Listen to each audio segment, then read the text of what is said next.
And today I want to kick off a new series. I want to kick off a new series that really teaches how to manage someone. Everything that I encounter in my day-to-day business, I want to share with you. I want to teach you about the things that I've noticed and how to overcome them and really what to learn all of them. Because every day when you go to work, but every day has a lesson for you. Every day is pretty much a life lesson. And if you really look in between the lines, you will learn new. You will learn something new every single day. So let's go. I want to kick off my series, tell you what I learned so you can be a better manager, you can be a better business owner, and first and foremost, you can be a better marketer. So at my current job, I am managing a sales team, or more so I'm overseeing a sales team. And of course that sales team is broken down into myself and then a sales manager, operations sales manager. And recently I had a new operations sales manager started there, and I thought it was all great. And about 2 to 3 weeks later, I was hit with a resignation. And at first it really took me by surprise. I was a little bit caught off guard because now I'm there again with all the work. Now I have to take on all the work. On every shit situation that happens to you, whether it's in your business, while you run your business, or as an employee, or in your personal life, every shit situation also has a positive. So it's just a matter of mindset to really find the positive aspect. So I really thought about it, okay, what can I learn from this experience? And then what can I take away from this experience so I can teach it to my audience, so in their future it makes it easier for them to manage teams, and also when they're hiring replacements, how can I help them? So how can I help you as someone who consumes my videos?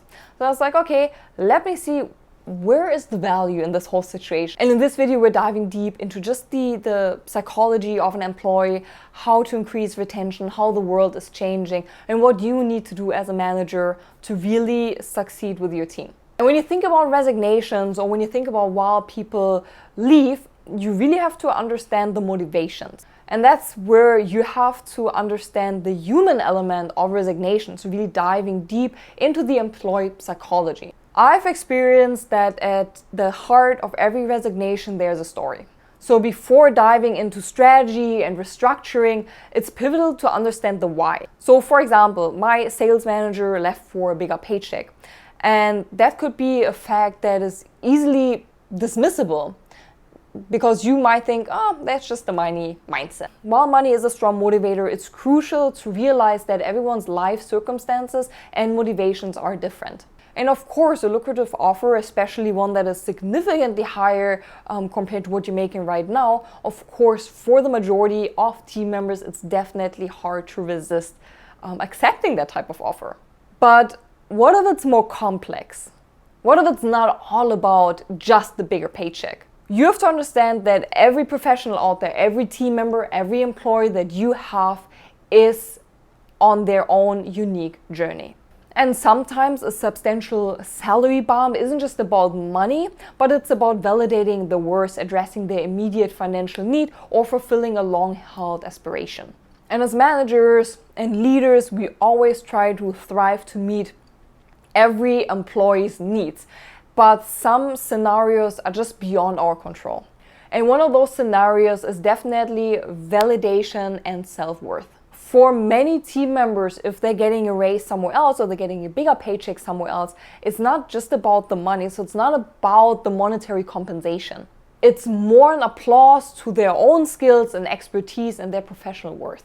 And especially when you think about people at the early stages of their career or their mid stages of their career, progression and the rate of progression is just super crucial to them. Accepting a new role or significant pay raise elsewhere can serve as a tangible acknowledgement of their evolving skills, expertise, and market worth. And when I think about myself, when I started my career, I pretty much bounced around between jobs. I was probably at the job on an average for a year. And it was not because I didn't like working there, but I felt like either I wasn't able to grow financially because either the company didn't want to provide a raise, or they were a little bit of a startup, so they were a little bit smaller and couldn't really afford to give everyone raises, or I simply just hit the ceiling in terms of what I could learn there. And of course, everyone is different, so everyone has their own unique journey, as I mentioned before. Not everyone wants to bounce around from jobs and eventually climb the career ladder. Some of them, some team members or some employees are super content where they are, and they're not really seeking a financial validation, and they're not really seeking the validation that they can do it, but they have different motivations. So for example, maybe great benefits, or work in a nice environment, or working somewhere close to their home. But for me, at the end of the day, it was always like, where else can I go, and like, how much can I do, and how far can I go? And maybe that has also things to do just the way I grew up. When I grew up in school, some of my teachers went to my parents and told me, oh, it's better if you take Nina out of school. So in Germany, the school system is a little different than here, but pretty much I wanted to go to college. And then the teachers came to my parents like, oh, maybe it's not a good idea for Nina to go to college. You know, she's not that good in math. Maybe she should just find a job to work. You were pretty much put down by people, and you weren't uplifted, you weren't encouraged by doing more or achieving higher goals. It was more like, well, you're not good at this, so you should just be content with just doing the bare minimum. And for me, I'm a very competitive person, so it really fuels the fire in me to just show people and definitely prove people wrong, but also just to see where can I go. And my husband is a very big supporter that really helped me in achieving all those things. And while people thought it was blatantly stupid just to resign from a job every now and then just to pursue something different, and of course change is never fun, but it really helps you to grow as a person. So you really have to understand why team members of you resign to maybe fulfill their own need, or they want to see where they can go until they find a place where they really get acknowledged, and then they want to settle. This recognition often fills the innate human need for validation, as I mentioned before, and then signaling the hard work, the dedication, and that the talent haven't gone unnoticed. And then accepting a position somewhere else, it also really helps you to fulfill this recognition. Just this recognition, at the end of the day, we're all humans seek for. At the end of the day, we're seeking for validation.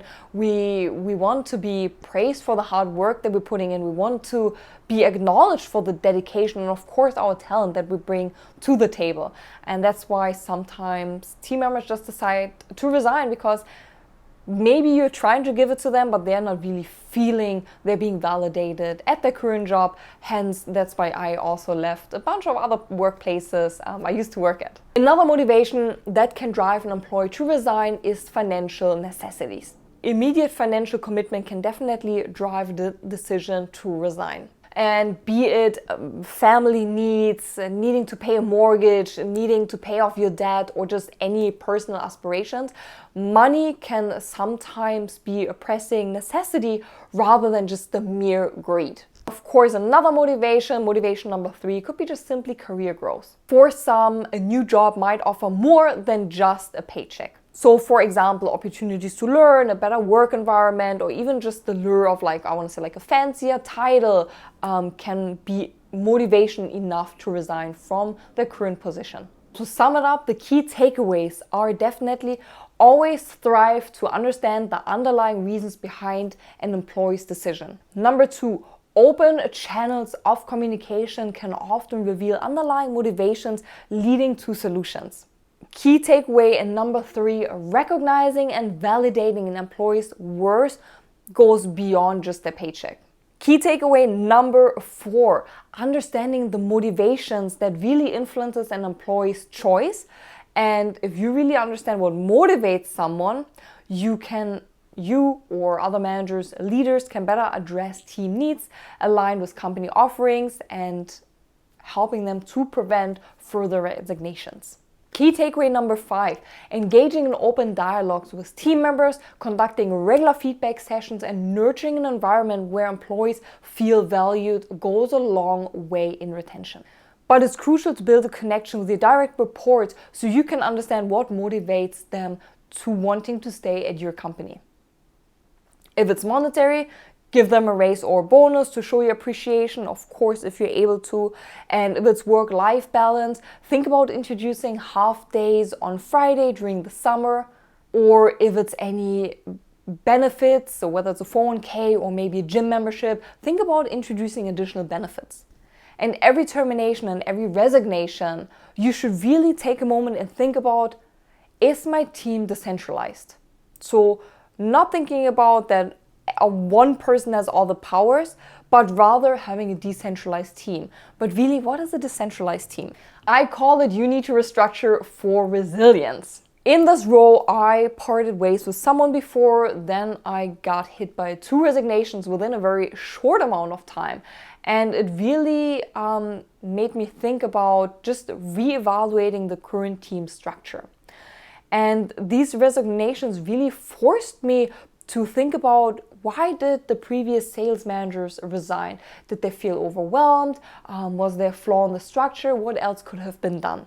And of course, as I said before, not everyone resigns because they're feeling overwhelmed. Over the couple of years, the workforce really changed. People nowadays resign if they simply don't feel fulfilled and then move on to a different role. Now, if a team member is motivated by just simply not feeling fulfilled on the role, or maybe they realize, hey, this is not really the industry or the role I want to work with, and everything else in your company is set up great, you have a great team structure, then maybe you don't need to decentralize your team. But if you are really dependent on one team member to really drive results, then you should think about, maybe now is the time to restructure the team. Because at the end of the day, if someone in a senior, supervisor, or managerial role resigns, it's always helpful to reevaluate the structure of the team for multiple reasons. Let's say you only have a manager and then direct reports under them. And then the manager leaves and now you're stuck with all the direct reports. You should think about introducing a senior or some sort of supervisor role so you can distribute all the tasks, ensuring no single role feels overwhelmed. And also, such decentralization can create a safety net against sudden departures. Also, spreading someone's responsibilities so thin can really hinder someone's growth and success in the role. And then if you think about the benefits of a decentralized structure, number 1, streamline operations by distributing tasks. Create opportunities for team members to take on a leadership role, fostering growth. Number 3, ensuring the continuity of core functions even if you face a sudden departure. And now to sum it up, I have 3 key takeaways. Number 1, you should regularly assess your team structure for potential stress points and vulnerabilities. Number 2, create avenues for internal growth, which can also serve as a retention strategy. Number 3, distribute responsibilities to ensure team's resilience. Another strategy that you can think about is just embracing the modern work dynamics. So really the promise of remote roles. When we think about the past couple of years, really like 2020, 2021, the pandemic, the COVID-19 pandemic really changed the way we think about a job, really changed the whole workforce. When I started first working, remote work or hybrid model wasn't really out there. But now a lot of people are seeking remote roles or hybrid roles because they got so used to from working from home. And now companies really realized, working from home, it works. And of course, it works if you have a predefined KPIs in place, if you really make a team member aware, hey, if you don't work, then this position is not going to work for you. But if you lay the foundation, remote work is definitely possible. And more people are seeking now for remote role or at least a hybrid role. Also, introducing roles in your company as remote roles really helps you to access and tap into a bigger pool of talents. By looking beyond our immediate surroundings, business owners can really tap into talent from regions where, for example, compensation packages might be more competitive. In addition, broadening the location will also attract more candidates who otherwise wouldn't apply to this job because it's not within their city or for them to be able to commute to the office. Another aspect of a remote role is definitely the work-life balance. So for many professionals, the balance between personal and professional is definitely non-negotiable. And now if you introduce a remote role, some people will have a better work-life balance, making them happier in the position, which then turns into less resignations and people just wanting to work for you. So what are our key takeaways from offering a remote role? Remote roles can be both cost-effective and a powerful talent attraction strategy. Prioritize work-life balance to enhance employee satisfaction and retention. And now that we talked about understanding the psychology of a team member and offering remote work, now let's look at the hiring process. A well-defined role can streamline the onboarding process, while diversity can introduce a fresh perspective. So what are our key takeaways on redefining the hiring process? First of all, invest time in creating a comprehensive job description. Number 2, be open to candidates from diverse backgrounds and experiences. Number 3, consistently review and refine the hiring process based on past experiences and feedback. And of course, when you think about hiring, especially hiring for a managerial role or more important role, it's always important to engage stakeholders, or at least keeping everyone on the same page. So every stakeholder, be it a partner, an employee, or even a customer, can offer valuable insights. And cultivating an environment that really welcomes feedback can lead to more informed decisions. So what are our key takeaways for including stakeholders and making sure everyone is on the same page? Number 1, foster an organizational culture that values feedback and collaboration. Number 2, ensure alignment with all stakeholders before implementing significant changes. And now to sum it up, from setbacks to opportunities, life in leadership is filled with unexpected turns. And while the sudden departure of my sales manager at the beginning posed an immediate challenge, it also offered many learning opportunities for me. When you're managing a team, your supervisor, your senior, you shouldn't see setbacks as roadblocks, but you should see them more of like a signpost, guiding you towards more of a profound insight and a more resilient strategy. Because as I said before, every challenge hides a lesson, and the trick lies in finding it and leveraging it for growth. And I hoped I was able to give you valuable insights of how to pivot from a resignation to understand an employee mindset and to really reevaluating the current strategy you have in place.